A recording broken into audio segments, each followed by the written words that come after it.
Para comenzar nos contextualizaremos antes con lo que se considera es el inicio del merengue a finales del siglo XIX, en las zonas rurales de República Dominicana, el Cibao. De la mano de los campesinos, y este era interpretado antes con acordeón y tambora, acompañado de sus letras, que entre ellas un variado uso social, cultural y con diferentes connotaciones líricas. Algunos se hacían contextos que hablaban sobre las vivencias, otros sobre hechos políticos y en forma de protesta. Incluso merengues campesinos exclusivos para la fiesta. Y como no mencionarlo, pues todos ellos fueron hechos para el bailador y enraizados desde el ritmo para él, entre otros. Sus influencias están muy debatidas debido a su relación con diferentes culturas del mundo. Estas se pueden y están eh, en el uso y en la observación, en el uso de sus instrumentos y recursos musicales tomados de estas formas artístico-culturales provenientes de otros hemisferios de la Tierra. Como con esto podemos decir que la relación del merengue con la cultura haitiana, por ejemplo, es un hecho que está latente debido a las características de la rítmica y la interpretación de la tambora y la güira. Refiriéndonos al acordeón, un componente de la cultura europea que viajó desde el otro lado del mundo, es por ejemplo la influencia que la música europea eurocéntrica traída de los españoles llevó a República Dominicana. Así pues vemos un uso instrumental y musical tomado para un fin cultural y artístico en la creación de lo que vamos a conocer más adelante como el merengue o perico ripiado.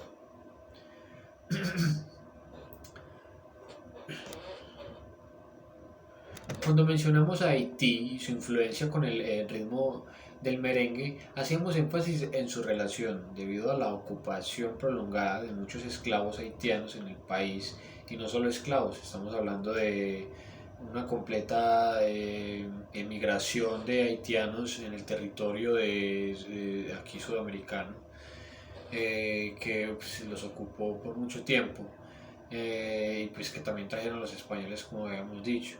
Esto influyó no solo en la cultura dominicana, en muchas, pues, teniendo en cuenta de que en Sudamérica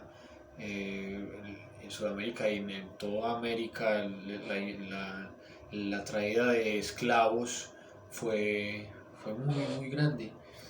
Y esto pues, como decíamos, trajo muchas de esas culturas de los haitianos o de los africanos, por ejemplo, que ellos fueron muy esclavizados por todo el mundo, exclusivamente en América.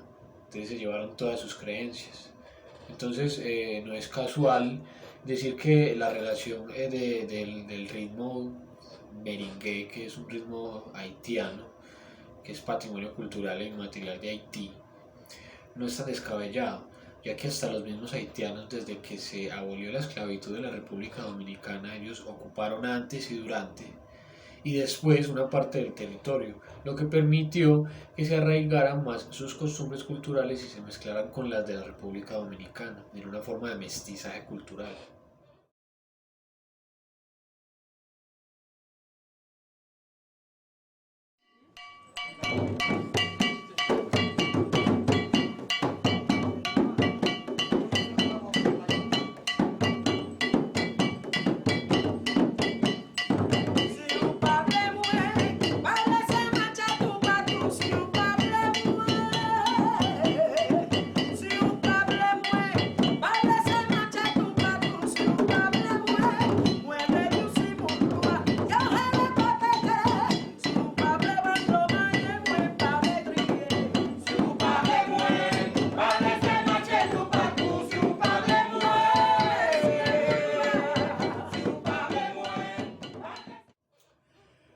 Esa puede ser una acertada conclusión o podría ser harina de otro costal, pero es muy importante debatir esos orígenes.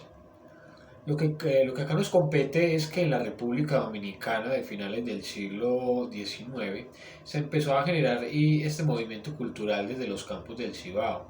Ya mezclados los habitantes africanos y dominicanos, se permearon las culturas musicales, más la buena habilidad de los dominicanos en tomar recursos de otras culturas y producir una expansión, perdón, una expresión, en este caso estamos hablando de una expresión musical, que como decíamos tenía su lugar en la comunidad campesina, su diario vivir, su lucha, sus protestas, sus fiestas y su contexto político, porque pues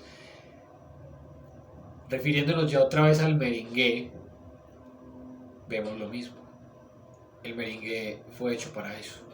Ellos también expresaban su diario vivir, expresaban su contexto político también. Y como acá en República Dominicana también tenía como ese mismo uso. Los campesinos que interpretaban el merengue viajaban desde los campos del Cibao y tocaban en un sector de la capital, Santiago, ubicada en uno de sus barrios, donde se conglomeraban la muchedumbre, prostitutas, drogas y bares.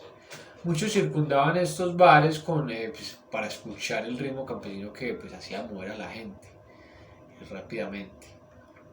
De ahí el nombre que se le da que le da la clase alta, porque eso es muy importante decirlo. Este nombre del perico ripiado es un nombre que le dio fue la clase alta y política del país. ¿Por qué? Aquí es donde tenemos el por qué le pusieron el perico ripiado. Primero porque otros como los de la clase política lo denigraban pues, ya que este en una de sus facetas se refería y expresaba también y hacía emoción de protesta y en relación a la pues, realidad política de entonces.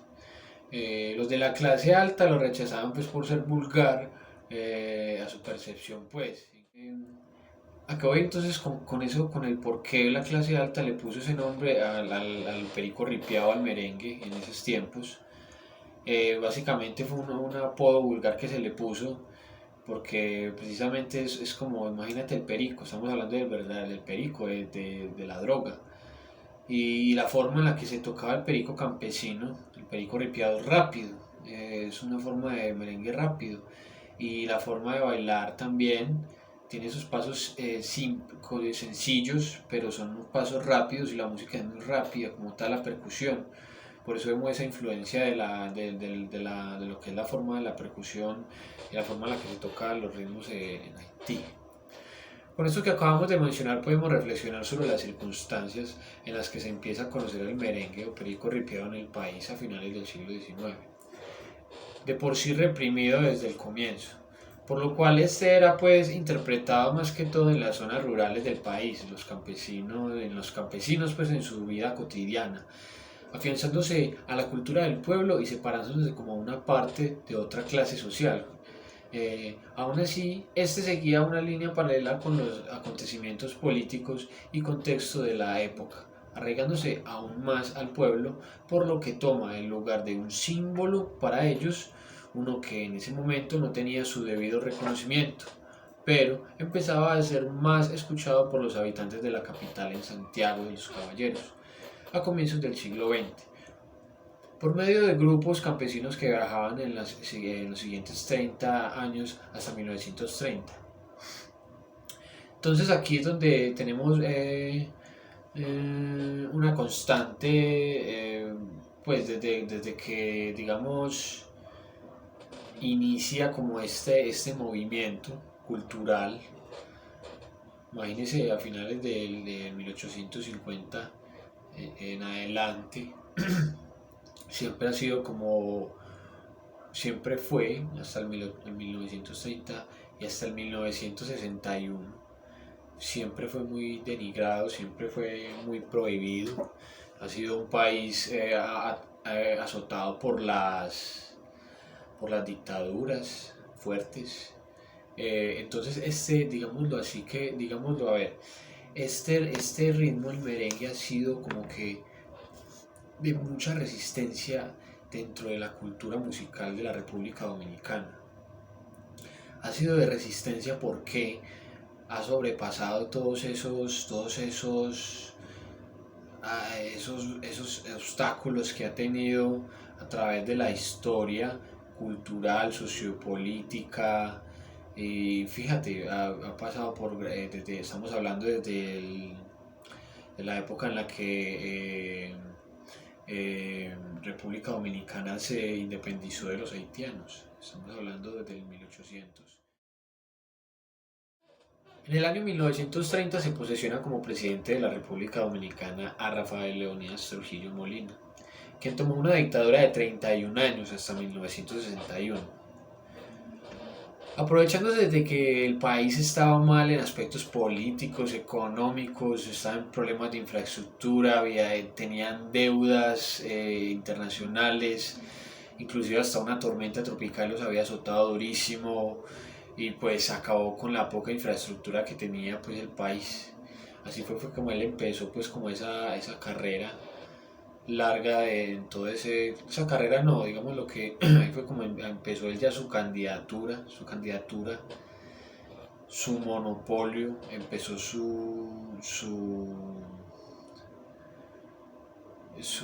dictadura, así lo podemos llamar exactamente. La forma en la que el perico ripiado merengue se desarrolla a través de los siguientes 31 años, estamos hablando de 1931, 1961, esa es la época después de que tuvo el caudillo esa dictadura. Su adopción y apropiación del símbolo musical como discurso para llegar a la clase baja, media y alta y política en el momento de coyuntura nacional donde la situación económica estaba en peligro, donde el país estaba demasiado atrasado en muchos aspectos.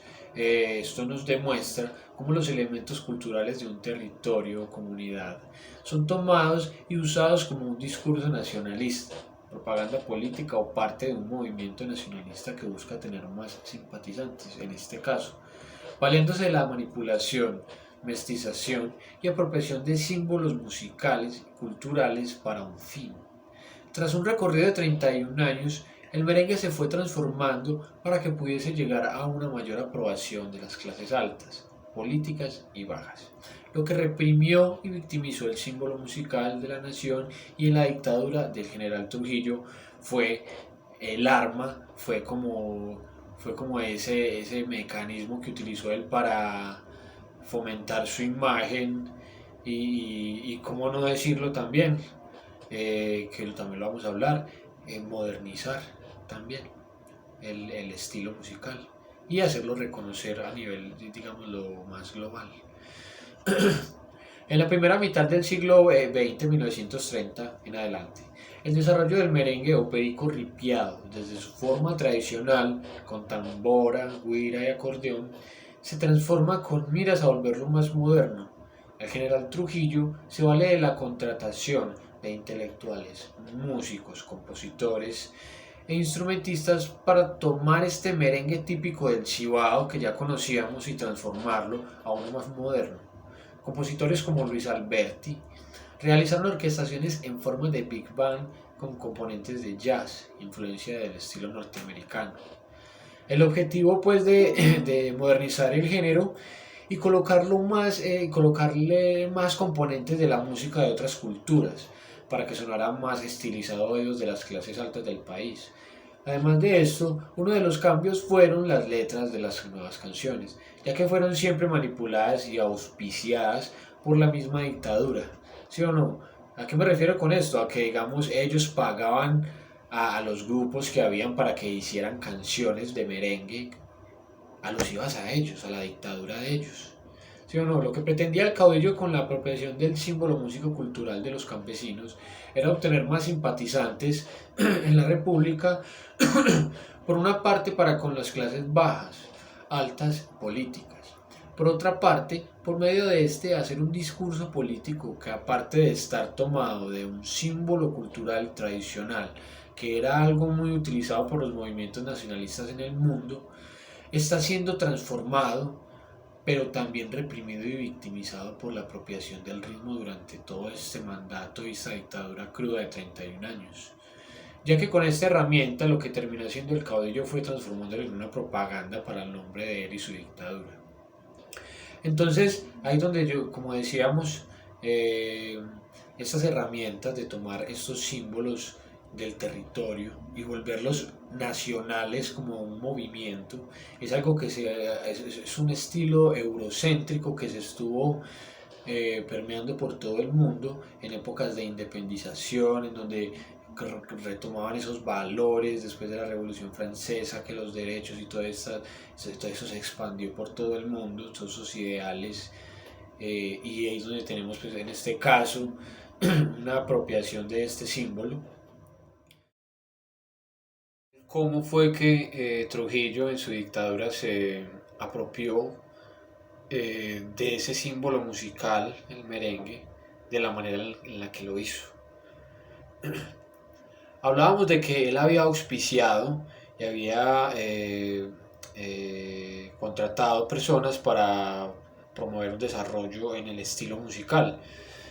Pero también con esto que él hizo, provocó también victimizar el mismo estilo y reprimirlo. O sea, encasillarlo dentro de un contexto, del contexto de su dictadura. Entonces, ¿qué sucedía? Que todos los grupos que existían de merengue, ya sea merengueros de campesinos, y todo merengue que se fue desarrollando del 1931 en adelante, eh, todo grupo debía tocar merengues trujillistas. ¿A qué me refiero con eso? En ese tiempo se refería al merengue trujillista, el que hablaba sobre el dictador de una buena manera, el que hablaba sobre su dictadura de una buena manera. Y estaba completamente prohibido, ojo, porque estamos hablando de una dictadura, como siempre en todas las que han habido, se reprimía todo. Cualquier moción de protesta, de crítica, cualquier tema como muchos que se compusieron, eran totalmente marginados y censurados por la dictadura. Además de mencionar que esta dictadura fue sangrienta, como todas, asesinaron mucho, desaparecieron demasiadas personas, como siempre habían opositores y como siempre resultaban en un río o desaparecidos, pues hablando más concretamente. Entonces, en ese aspecto, aquí es donde nos damos cuenta que al él tomar ese símbolo musical y transformarlo de tal manera, provoca que en primera parte ese desarrollo provoca un mayor impacto en los oyentes, porque ya el merengue no se escuchaba como antes, así como a la forma campesina, como el perico ripiado, al merengue rápido, que más adelante vamos a ver los ejemplos de cada uno. Entonces, teniendo en cuenta que pues muchos de esos merengueros que existían en la época de Trujillo y que por sí solos tenían sus grupos o eran auspiciados de alguna manera por el caudillo que propició muchos grupos, cantidad de grupos, pero entonces ¿qué pasaba? Que esos grupos debían tocar música alusiva y componer música alusiva a él. ¿Qué pasaba con los que no? Por ejemplo, hablábamos ahora de grupos, por ejemplo, que hacían temas o compositores que hacían temas que eran de protesta y hablaban sobre la dictadura en forma de crítica. Eran censurados. Y con esto evidenciamos que el merengue ha sido como una constante, ha tenido una constante lucha a medida que desde que prácticamente se fundó en 1844 la nación de la República Dominicana. Tenemos evidencias de merengues que se componían desde esos tiempos, merengues campesinos. Pero entonces, ¿qué sucede con la era de Trujillo? 1931 y qué sucede con todo ese, qué pasa, que hasta ahí se divide la historia del merengue, desde el 1931 en adelante y el 1931 hacia atrás, hay una división completa en el estilo, ya que lo que hizo el caudillo fue contratar intelectuales, como ya decíamos, para tomar ese símbolo campesino que no fue muy acogido por la gente, que no llamó la atención, que era simplemente un ritmo folclórico campesino de la nación, y que había estado desde hace mucho tiempo sin un reconocimiento hasta ese punto, que fue lo importante, que después de la era de Trujillo haya un desarrollo de este ritmo que lo haya hecho más universal, más internacional, más reconocido. Pero también esto provocó Por ejemplo, todas las personas, todos los músicos, los cantantes de la época, este señor propició muchas orquestas y patrocinó muchos. Entonces, ¿qué pasó? Que en lo que fue la era de Trujillo fue delicado, porque cuando ya terminó su dictadura, fue que lo asesinaron, porque ya lo asesinaron, porque ya se hartaron de toda su dictadura. Cuando a él lo asesinaron, ¿qué pasó? Que ocurrió algo con este merengue, que la gente lo asociaba mucho a la dictadura. Entonces corrió un grande riesgo. ¿Qué riesgo corrió? Al olvido. Porque la gente lo asociaba a la dictadura, al merengue, porque en su mayoría todo eso era merengue, muchos merengues hablaban de la dictadura y de él, como ya decíamos antes. Además de eso, pues la gente no quería saber nada más de cosas que le recordaran. Desterraron a los músicos, desterraron a los que intérpretes, a grupos muy reconocidos en toda la nación. Pero entonces, ¿qué es lo importante de que se haya propiciado ese desarrollo en el estilo? De que primero que todo, después de la era de Trujillo, después del 1961, después de la era de Trujillo, se corrió el riesgo de que se perdiera el estilo y el ritmo, pero no se perdió del todo, ya que gracias a que habían todavía muchos compositores que componían en su intimidad, tenían su música, ahí es donde empezaron a resurgir ellos. Porque después del 1961 la República Dominicana quiso expandirse aún más, quiso volverse aún más universal. Entonces querían olvidar todo esto de la era de Trujillo, querían olvidarlo todo. Entonces, ¿qué sucedió? Que ahí fue donde fue renaciendo otra vez los otros modos de componer que no eran solamente para la protesta, sino lo que hablaba de la fiesta, lo que hablaba de la vivencia, lo que hablaba de cosas más íntimas de la nación, del pueblo, por así decirlo. Entonces no se perdió nunca la brecha y siguió adelante en su camino el estilo. Y en los ejemplos vamos a ir viendo entonces un antes, como era el merengue tradicional, cómo era un merengue en la era de Trujillo, cómo se desarrolló y cómo fue también después de la era de Trujillo.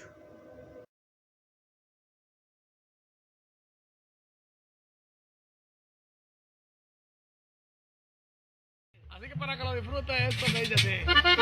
Música típica dominicana.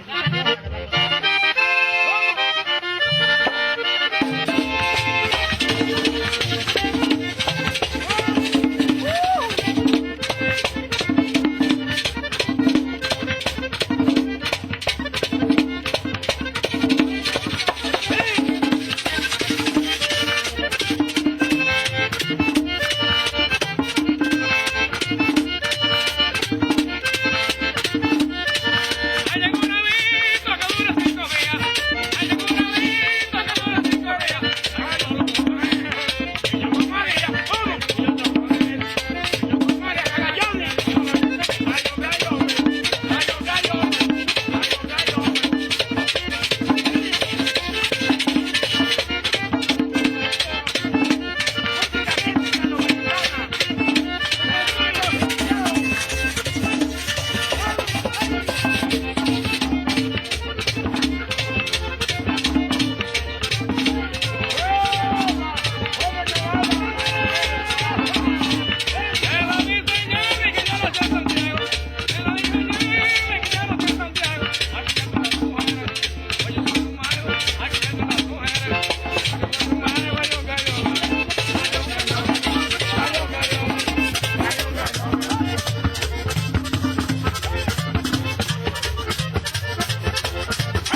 los yanquis en nuestra tierra.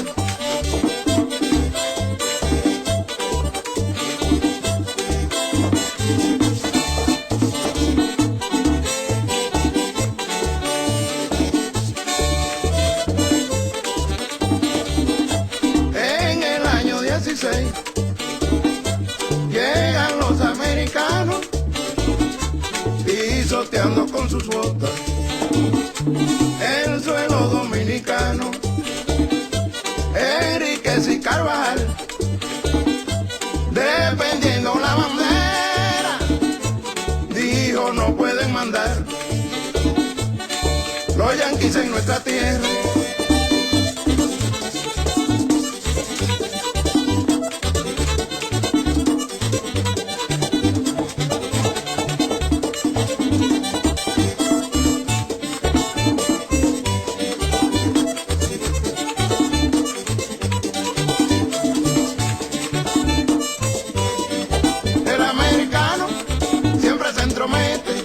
Los haremos ir dándole machete en tierra de Duarte.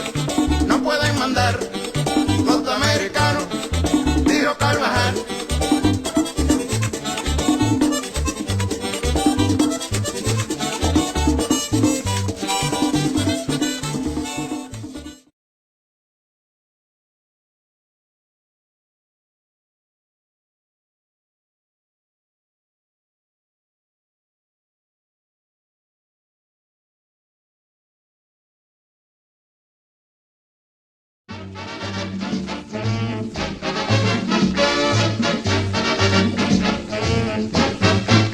San Rafael, San Rafael, cuida tu hija querida, Quisqueya San Rafael, cuida tu hija querida, Quisqueya San Rafael. Tú siempre has sido en mi Quisqueya, ángel que ha bendecido, que nos ha dado su santa paz. Por eso te rogamos, porque sabemos que darás más. Oye, San Rafael, San Rafael, cuida tu hija querida, Quisqueya San Rafael, cuida tu hija querida, Quisqueya San Rafael. Hoy que hay quien quiere, con su maldad, solo por egoísmo tronchar la gloria que tú nos das. Sabemos, Santo bendito, que su pecado castigará. San Rafael, San Rafael, cuida tu hija querida, Quisqueya San Rafael, cuida tu hija querida, Quisqueya San Rafael. Cuida del jefe, San Rafael, porque bajo su mando tiene Quisqueya felicidad. Porque con él la patria sigue el camino de la verdad. San Rafael, San Rafael, cuida tu hija querida, Quisqueya San Rafael, cuida tu hija querida, Quisqueya San Rafael.